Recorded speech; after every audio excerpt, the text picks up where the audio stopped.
Yohana sura ile ya pili, nitasoma mstari wa 8 mpaka ule mstari wa 10. Kitabu cha Luka sura ya pili mstari wa 8 mpaka ule wa 10.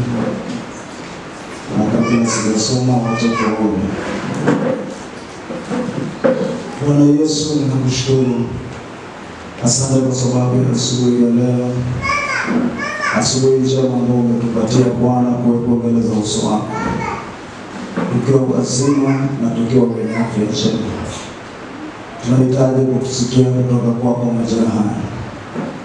Na wewe unalo neno la kusema na maisha yetu. Asante kwa sababu utatubariki kwa kupitia neno lako la uzima. Ni katika jina la Yesu Kristo Baba tunaomba na kushukuru. Amen. Biblia inasema na katika Injili walikuwako wachungaji wakikaa makondeni na kulinda kundi lao kwa zamu usiku. Malaika Bwana akawatokea ghafla. Utukufu wa Bwana ukawaangalia pande zote, wakaingiwa na hofu kuu. Malaika akawaambia, msiogope, kwa kuwa mimi ninawaletea habari njema ya furaha kuu itakayokuwako kwa watu wote. Jina la Bwana Yesu libarikiwe. Furaha kuu itakayokuwepo kwa watu wote. Nataka nizungumze na wewe asubuhi ya leo. Somo lenye kichwa kinachosema furaha kuu. Furaha kuu. Kama unaweza kuandika, basi unaweza kuandika hivyo. Furaha kuu. Unajua tupo kwenye swala la Krismasi. Na Krismasi sio tukio la kawaida tu lililopo kwenye kalenda. Sio tukio tu ambalo lipo kwenye kalenda la kawaida. Na wala sio sherehe ya nje peke yake. Lakini tunaposherehekea swala la Krismasi, maana yake tunasherehekea sherehe ambayo chanzo chake ni ujumbe uliotoka mbinguni kwa wanadamu. Tunasherehekea tukio au jambo ambalo chanzo chake ni ujumbe ulioanza kwa kutoka mbinguni. Jina la Bwana libarikiwe sana. Na tunaona katika ujumbe huu au katika maneno haya ambayo tuliyosoma, tunaona jinsi ambavyo kuna watu waliletewa ujumbe na wakapokea ule ujumbe. Na tunaona jinsi ambavyo Mungu ameweza kuleta ujumbe kwa watu. Watu wakaletewa ujumbe na Bwana. Na tunaona Biblia inasema kulikuwepo na watu waliokuwa wanachunga au wanalinda makundi yao ya mifugo usiku. Mungu akaleta ujumbe wa neno lake kwao. Katika maandiko haya niliyosoma, nataka tujifunze mambo kama 6. Tukayatafakari pamoja au kuyaona mambo kama 6 ambayo unaweza tukayaona katika maandiko haya. Jambo la kwanza ambao unaweza tukaona katika maandiko haya, Mungu huwafikia watu walipo. Mungu anawafikia watu walipo. Au Mungu anawafikia watu mahali walipo. Kwa Mungu ni Mungu anayefikia watu. Na anaweza akawafikia watu popote watu hawa walipo. Mungu anaweza akawafikia. Naambia hawa wachungaji ambao walikuwa kwenye Injili, walikuwa wakikaa mashambani. wako mashambani na wakilinda kundi lao. Watu hawa hawakuwa hekaluni wala hawakuwa katika ibada, lakini walikuwa kazini, walikuwa kwenye majukumu yao, walikuwa kwenye kazi zao za usiku, lakini bado Mungu aliweza kuwafuata mahali walipokuwa. Bwana Yesu asifiwe sana. Bado Mungu aliweza kuwafuata mahali walipokuwa. Na ndio maana kwenye Zaburi 139 mstari wa 7 anasema, niende wapi nijiepushe na uso wako? Niende wapi nijiepushe na roho yako? Kwamba mahali popote mwanadamu alipo, Mungu anaweza akamfikia. Iwe ni kwenye mazingira ya aina gani, bado mkono wa Mungu unaweza ukamfikia. Jina la Yesu libarikiwe sana. Na hata iwe ni usiku wa manane, hata iwe ni kwenye giza zito na nene, bado Mungu anaweza akawafikia watu wake. Soma kwenye Mwanzo 28 mstari wa 16.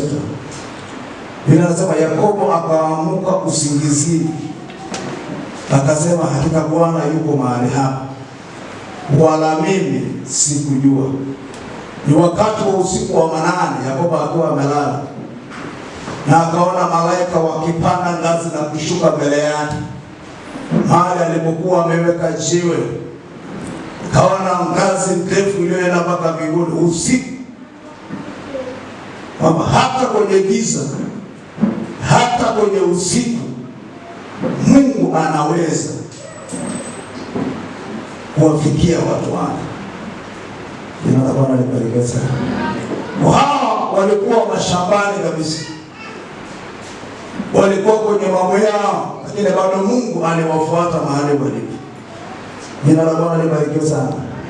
Jambo la pili, uwepo wa Mungu huja na utukufu wake.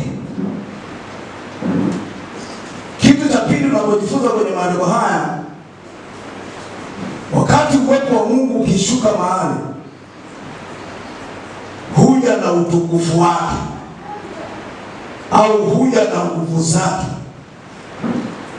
Inasema malaika wa Bwana, kusoma ule mstari wa 9 kwenye kitabu tulichosoma, malaika wa Bwana akasimama karibu nao, na utukufu wa Bwana ukawaangaliza pande zote, ukaangaza pande zote. Kwamba ule uwepo wa Mungu uliposhuka, utukufu wa Mungu uliweza kuwa pamoja nao. Ilikuwa ni wakati wa giza, lakini utukufu wa Mungu ulitokea gizani na kuangalia pande zote. Nuru ya Mungu ilivunja lile giza la usiku.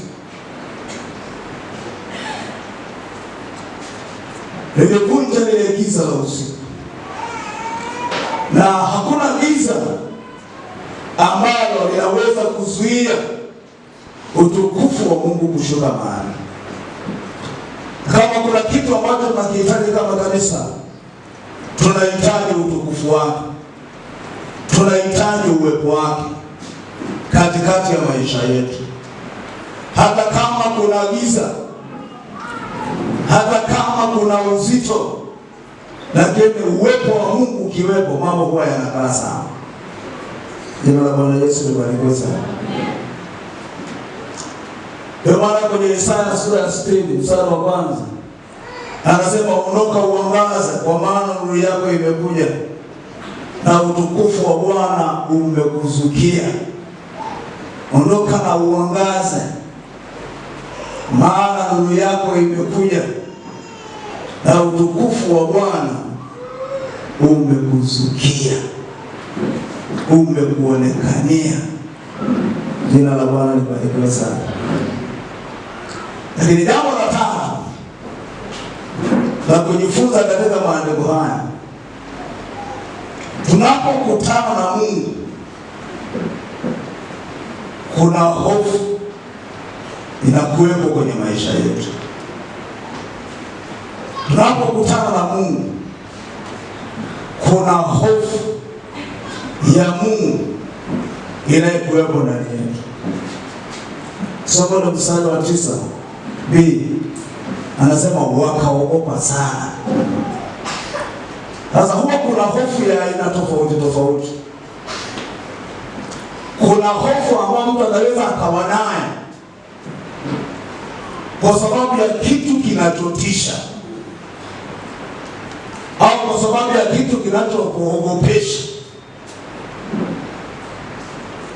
Ukisikia hapa kuna nyoka, kuna hofu inakuwepo ndani yako, na ile hofu inakufanya kuogopa madhara ambayo pengine yanaweza yakapatikana kwa sababu ya nyoka kuwepo kwenye mazingira haya.